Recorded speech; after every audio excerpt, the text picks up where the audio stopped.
Hello, this is Ankita, and here we are going to study about the eutrophication as it is shown in this diagram. Eutrophication is enrichment of aquatic environment by the addition of nutrients, and that will lead to excess microbial growth. Eutrophication is simply enrichment of aquatic environment with nutrients as like nitrogen and phosphorus that are carried to water bodies by various ways, and that excess nutrients will lead to excess growth of microbes in the water bodies, right? Uh, Excess nutrients in the water bodies are carried by untreated sewage water, they are carried from factory water, they are carried from agricultural waste, and sometimes also by the soil erosion.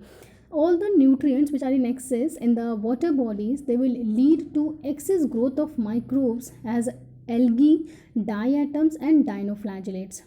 Excess growth of these microbes will create algal blooms. Algal blooms, that is growth of excess algae over the water. The green layer, that the matty layer that you have seen over the rivers on the water surface, that is algal bloom, and that occurs due to eutrophication.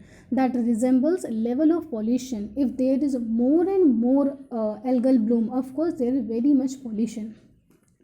These algal will release also some toxins. They are called as algal toxins. Some algae which release algal toxins, for example, Anabaena, Lingua, and Planktothrix. These are the algae which release some algal toxins. And these algal toxins are really very harmful. And due to release of these algal toxins, this algal bloom is called as harmful algal bloom, right? These toxins can be cytotoxic, can be neurotoxic, can be hepatotoxic.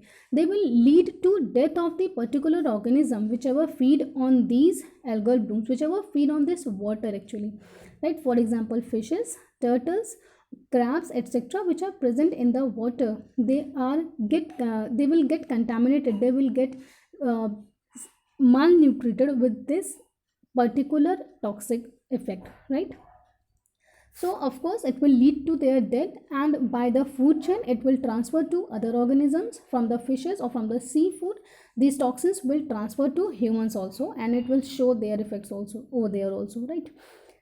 And or animals as like cow and a dog, any animal which is going to drink that particular water, that contaminated water, that will harm them also, right? So they will also go to death. These high nutrients will result in hindrance of the aquatic animals movement, right? When there is density of microbes, algae in the water, it will hinder the aquatic animals movement, so it will also harmful for those particular organism. Now these excess nutrients will result in following aspects, right?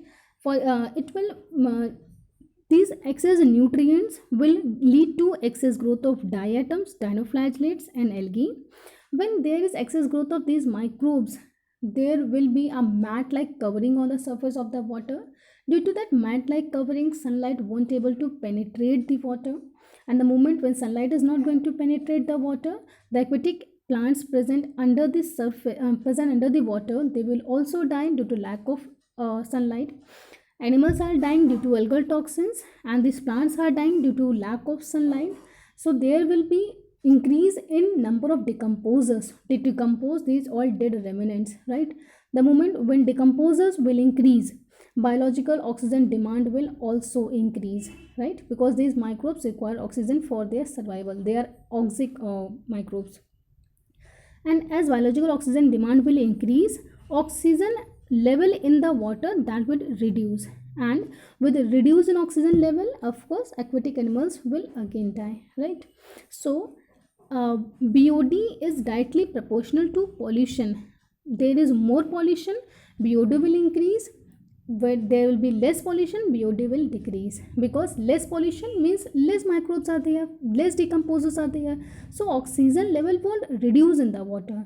So in that case, BOD, biological oxygen demand, will be less. But as soon as the pollution will increase, organic remnants in the water will increase, that biological oxygen demand will also increase. right? So this is all about the eutrophication. Hope so it was useful for you. Thanks for watching this video, and if you have any queries you can ask me in the comment section. Thank you so much.